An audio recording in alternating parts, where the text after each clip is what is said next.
everybody, and welcome back to the studio. Today is a sunny day, so we're inside and we're going to be painting. So what I have is I already have a black canvas set up, and on the black canvas I have some transparent paints. So I have alizarin crimson in here. With that, it's blended in with some phthalo blue, some Prussian blue, and some lamp black. And then down around the bottom there's some sap green and some phthalo blue. And what I thought we would do is we would do kind of like a magical sort of forest scene. It's also springtime, so I'm worried I might sneeze.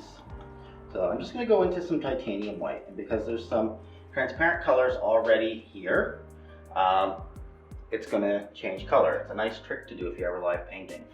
And I'm just going to start doing crisscross stroke, and this scene there's definitely going to be a moon, so I'm just going to sort of start to work away from where that moon is until there's almost nothing left on my brush. And I'm going to start to run into some of that alizarin crimson.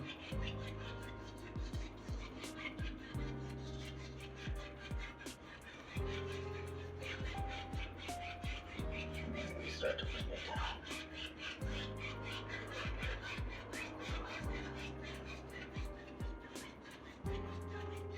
Just like that. Beat off the brush. To get all the rest of the white paint off, and go back in here and just basically do the same thing one more time, just to blend everything together.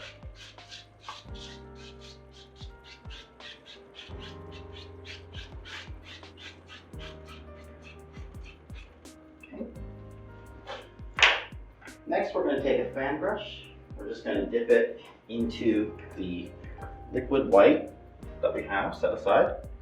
And we're just going to add some stars by sort of pinging them on. It's a really, really easy way to do it. Yeah. As many stars as you want in the sky, we're going to do them now. And we're going to do some special stars. So for these special stars, you need to take your script liner brush, go into liquid white, and you're just going to roll your brush around and pull it straight. That's going to make your brush a little bit sharper. And we're just going to do some crosses with a steady hand as much as you can.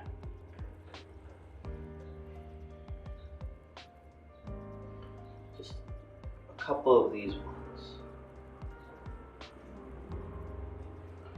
The quicker you do it, the less you think about it. The straighter your stars actually become. It's one of those things where I'm going to be a little bit of a scientist for a minute. Your body has two nervous systems, an autonomic nervous system, a sympathetic nervous system and a parasympathetic nervous system. One system makes you go, the other one makes you stop. And when you're focused too hard on something, those two systems sort of get into a battle, and that's where you get those jitters. So if you just go in 100% committed, you're not going to be nearly as shaky. That's really hard to do in front of the camera. So, but that's sort of the secret to doing these stars, and even inking as well. And of course, any of them that you do that come out a little shaky, you cover up later, so it's not a big deal.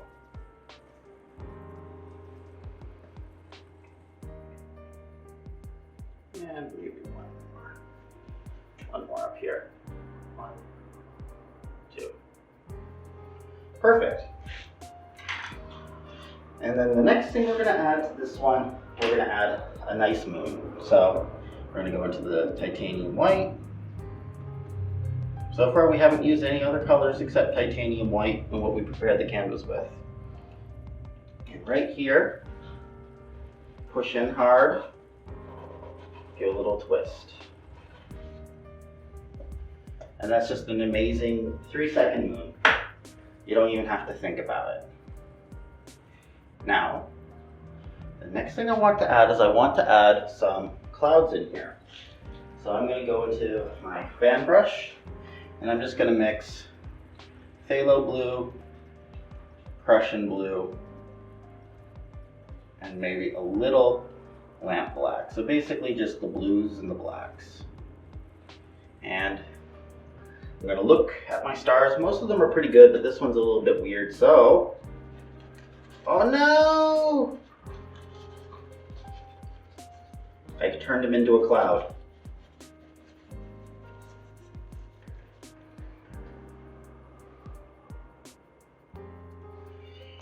And that's sort of a little secret. Any mistakes you make, a mistake you make in the sky turns into a cloud. A mistake you make in the ground turns into a bush. That's the way there's no mistakes. You cannot possibly make a mistake with painting. It's about the easiest, in my opinion, most relaxing thing in the world to do. And you'll never ever hear me say otherwise. Alright, now we're just going to highlight these. We're going to take that same white fan brush. If you keep a light brush and a dark brush, you don't have to clean the brushes nearly as much.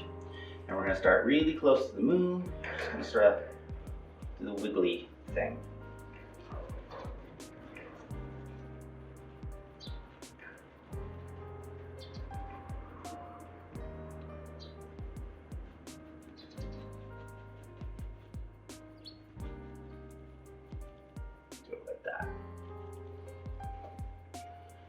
And this guy gets a little bit, he's close to the moon.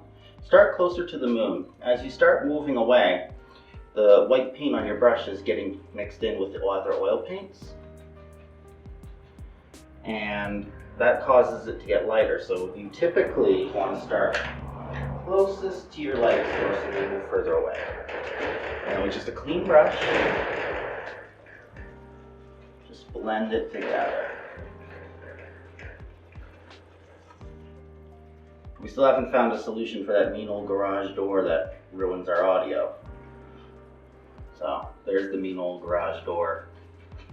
Trying to ruin my day, but he's not doing so well today. There we go. Always on the lookout for things that are pretty and to leave them alone.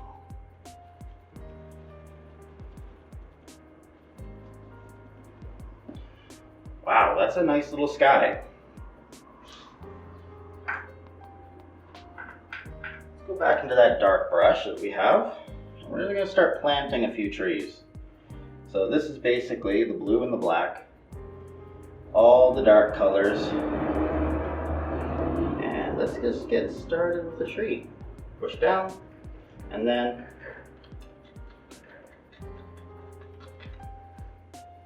do a little zigzag.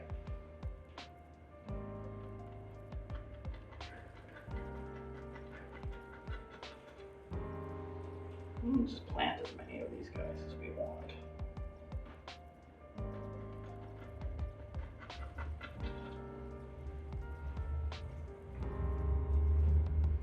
I'm just looking for some background stuff right now.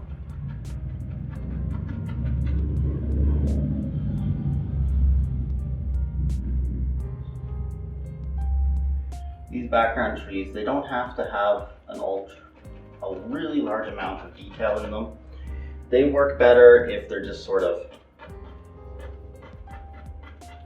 left to be vague.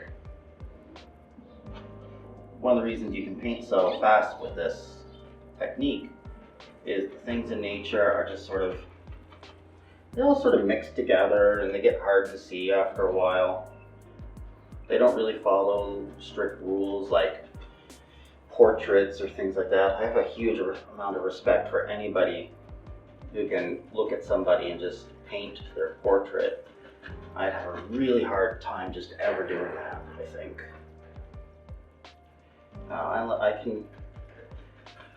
don't know, for me, I'd rather paint 100 trees in a couple of minutes than to take, just a huge amount of time to paint just one person. And that's just a matter of preference. I just prefer to get things done.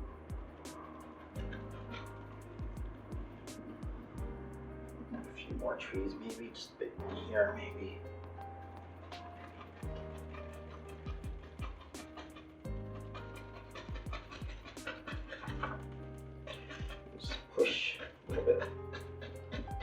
bit of material here.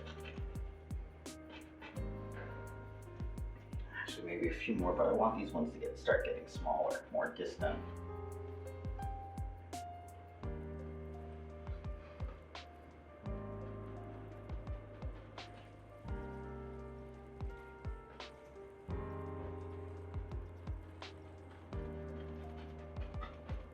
Okay, that's pretty good. I'm going to take a new fan brush. Maybe that same one we used to blend earlier. Take some of those dark colors, dark blues. Go into some of the sap green here. And just a little bit, I mean a really small amount of cadmium yellow to make a dark, specifically nighttime sap green. You can throw some blue in there too. Use cool colors maybe to highlight at night is a good idea. There's our moon. Just sort of tap in, just sort of an indication, just some grass. It just should get darker further away.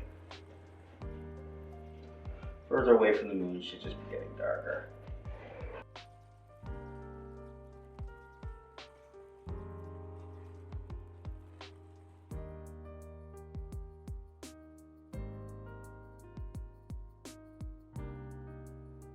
And just like that, there's like a whole other plane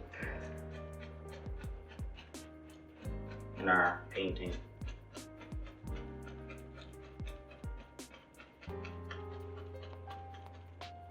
Some new ground for us to plant on. So that's what we're gonna do. We're gonna go back into those dark colors.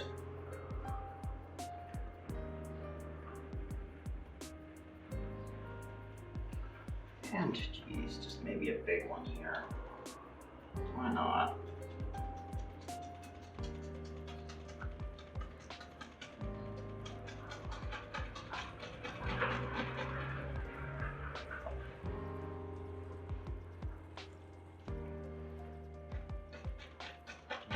This one's a little bit closer. I think we might spend a little bit more time on him. Take some of the black, some of the burnt umber, mix them up. Just a bit. Pull out a little thin line. And actually, it's quite dark. Let's add a little white to that. A little white. Maybe there's some moonlight hitting that tree. We need to express that.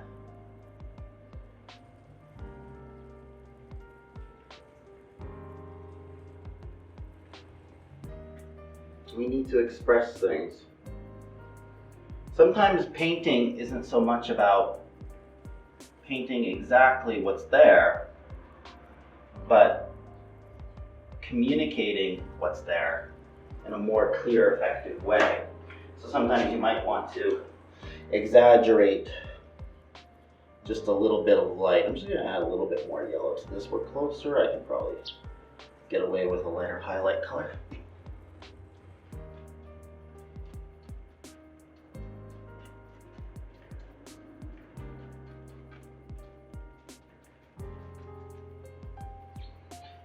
But it's a communication thing. And if you can start to maybe understand that a little bit, it'll help you with your paintings. Take a little bit of white on 1-inch brush. And I'm just gonna start to pull down.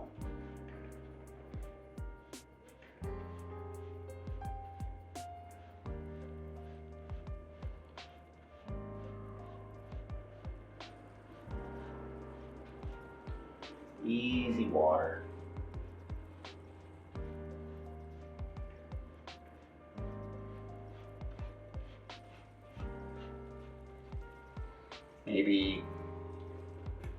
right here, there's just a little bit of extra moonlight.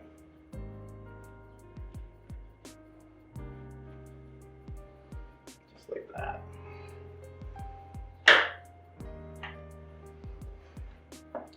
Let's add a little water line, so take that knife, clean it off, not on your pants the way I do, and just cut in a water line.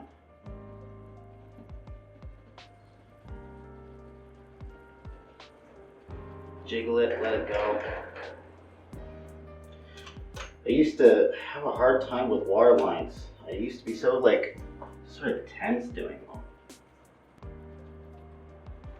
And I realized it really is just about as simple as just sort of cutting them in. Pushing, not really excessively hard, not really so light, but just sort of wiggling it in. And it just sort of goes a lot better that way. Let's switch to a bigger brush.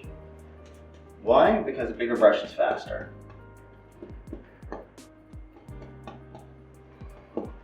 And I'm gonna just do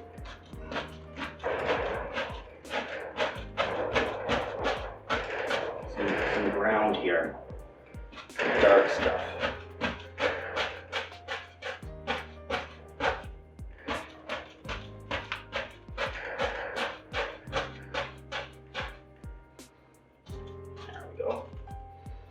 Push it in.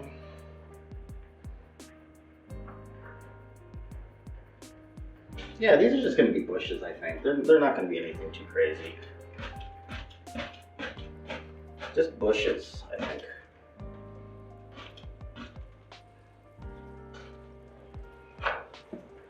I'll save that spot for later. Maybe I might do something else. I want to think a little bit about it. And that's another good strategy too. If you don't know 100% what you want to do, don't do it yet. Go do something else that you'd like to do. Go straighten that up just a bit.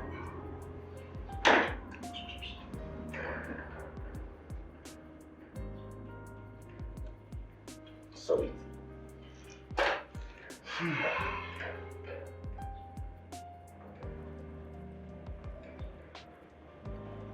I want maybe I want an island.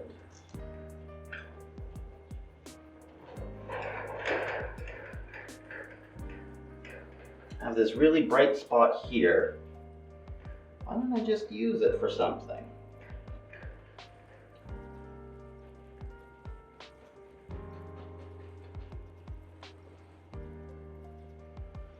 Use it for one of those little islands.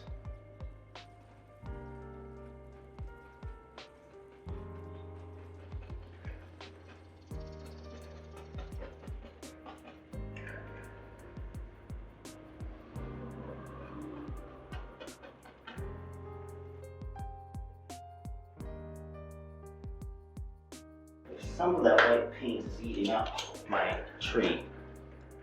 I'm just gonna cut a little bit off.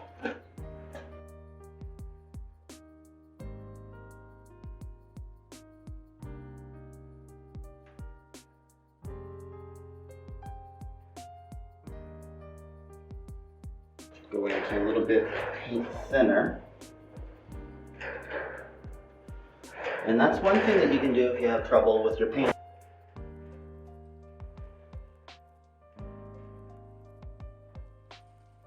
Just cut off a little bit and then go into some paint thinner on what you have. Let's highlight that. More yellow this time.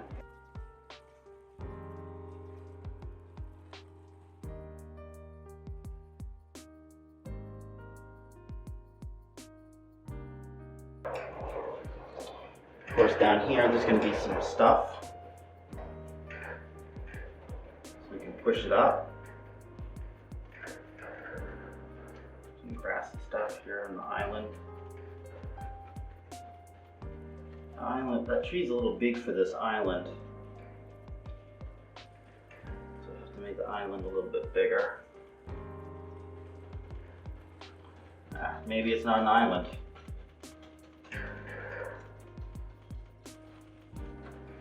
Maybe it's its own thing.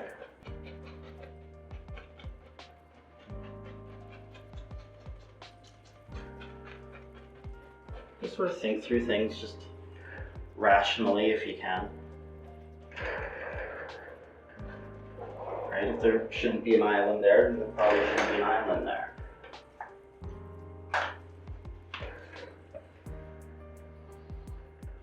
And if you still want there to be an island there, of course you can put an island there. You can do anything you want.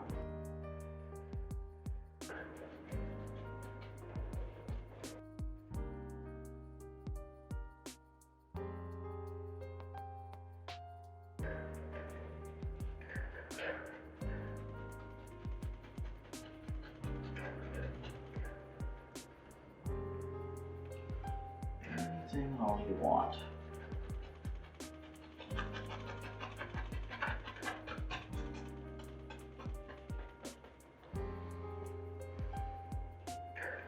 You won't catch me telling you what to do.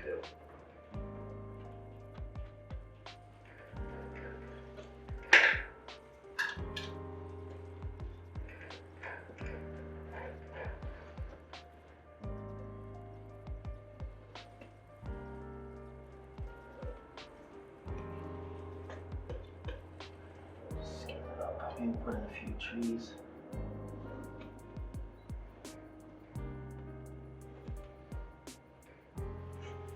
A few little trees in there. Some more dark stuff, clean up the feet.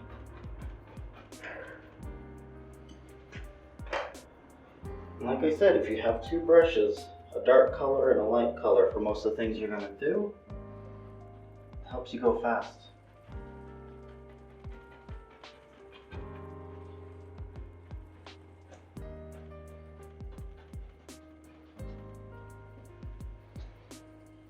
So far this is going pretty okay. And I think I decided what I want to do over here.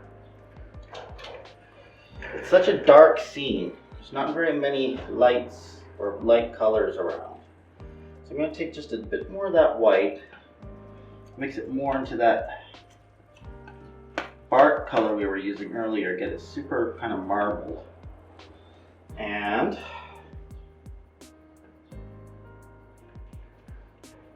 start here, go down,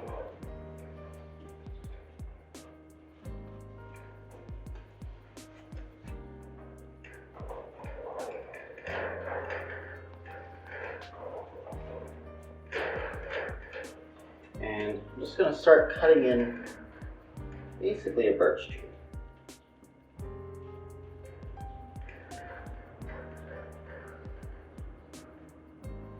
Starting mostly with the outline of it first. The other parts we'll deal with later. But doesn't that look nice to have like something light with all this dark stuff? Just always look for these opportunities to play around with the darks and the lights.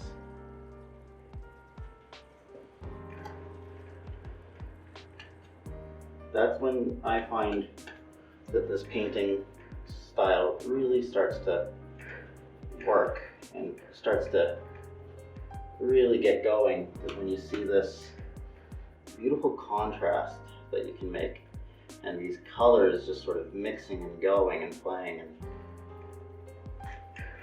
and it just really starts to work and feel really good because you did that. Alright, well, maybe not even so much brush cleaner. We're going to take our little thing of liquid white. Liquid white, really easy to make. It's just a mixture of linseed oil, titanium white. Just going to start adding a few little branches to this tree.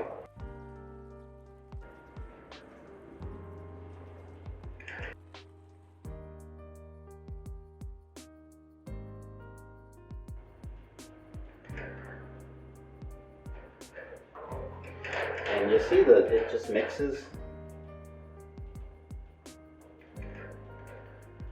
with the other colors that are already there. Automatic highlights and shadows,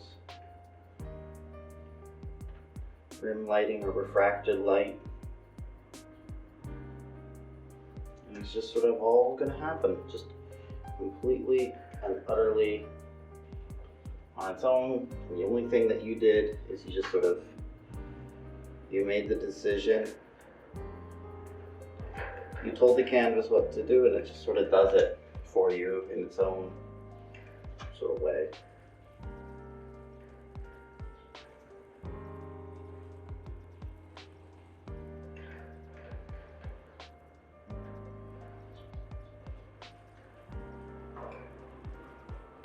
You just do this forever. It's quite relaxing and fun.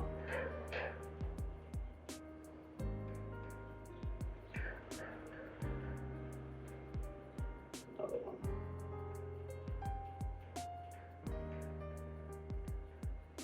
Kind of like Harry Potter trees. Have you ever read those books? Pretty good, I think. I'm more of a Lord of the Rings kind of guy, but a lot of people really like those Harry Potter books.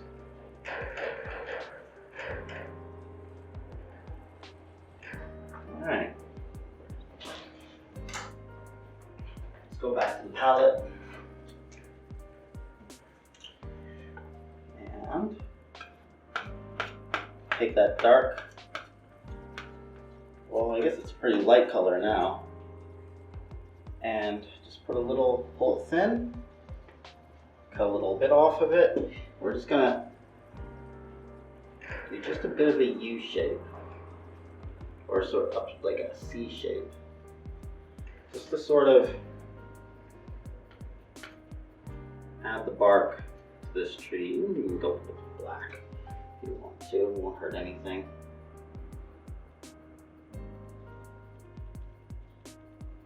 Just all the way up the tree, sort of sweeping it.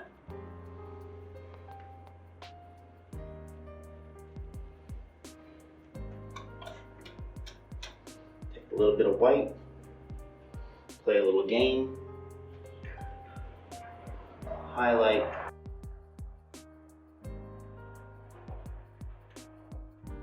the outside edge of the tree.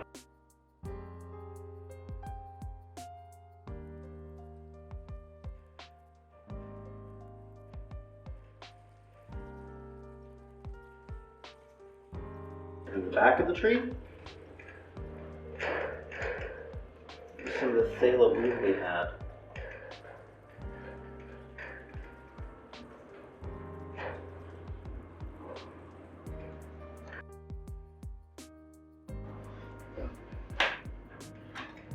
Clean up the bottom. Do a bit of a scrape, actually, where it's really heavy.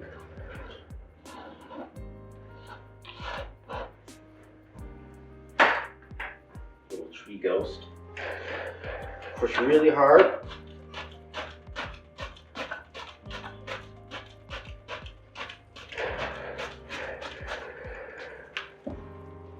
And then we can start to highlight that.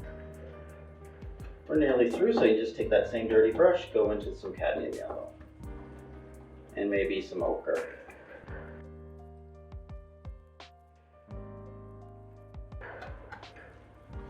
And then just start to highlight parts of that.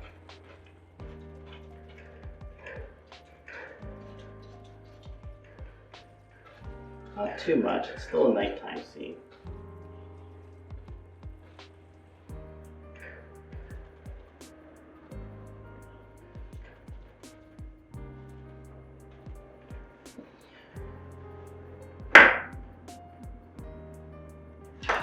This painting, I had a pretty clear idea of what I wanted to do. I wanted to put in some kind of magic fairies. Oh no, Tim's lost his mind. He's talking about magic fairies. What the hell? Or what the heck, I suppose I should be saying. But all I'm going to do is I'm just going to take some white phthalo blue and make kind of just a nice electric blue. And I'm going to find some dark spots. I'm just going to tap. I'm going to tap. And I'm going to tap. I'm going to tap. And this one right over here. Those are all going to be fairies. So I have 4 laid out. Dry off the brush by tapping it, on your palette, cleaning it up on your easel. But you don't want very much paint on this at all. And you're just going to really gently put a little halo around it. Using just the bristles. Kind of like that. There's one over here.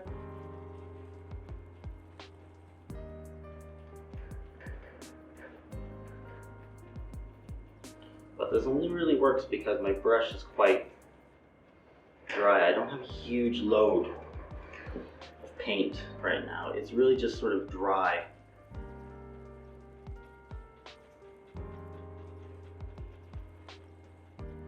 And if it does get too bright, just do another loop. It'll start to blend it out. And you get these sort of magical things. This is a great effect too, I find, for doing fireflies. Just use yellow for fireflies. Yellow for fireflies. Electric blue for fairies, eh?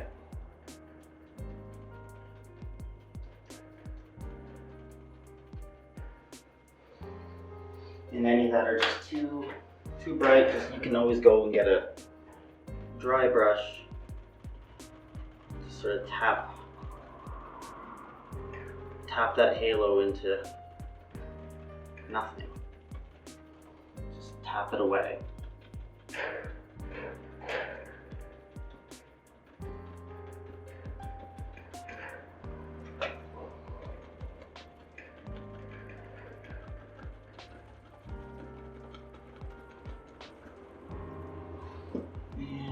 Where was the other one? There you go, looking for fairies. Here we go. 1, 2, 3, 4, 5. 5 fairies in the forest. Let's clean off our brush, sign our name, and call it a day. So all you have to do to sign your painting, a little bit of paint thinner, whatever color you like. Sign your name. I suggest you learn how to sign your name from someone other than me. It is certainly not my specialty.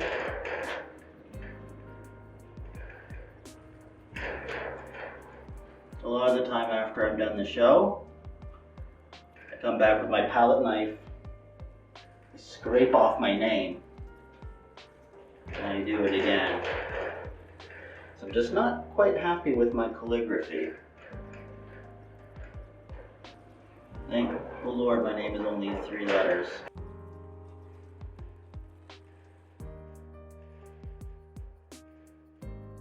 So that's everything for today. That mean old garage isn't listening to me. Can't tell I'm trying to sign out. Thank you very much for painting with me today. I hope you had a fantastic time, and I'll see you next time. Bye.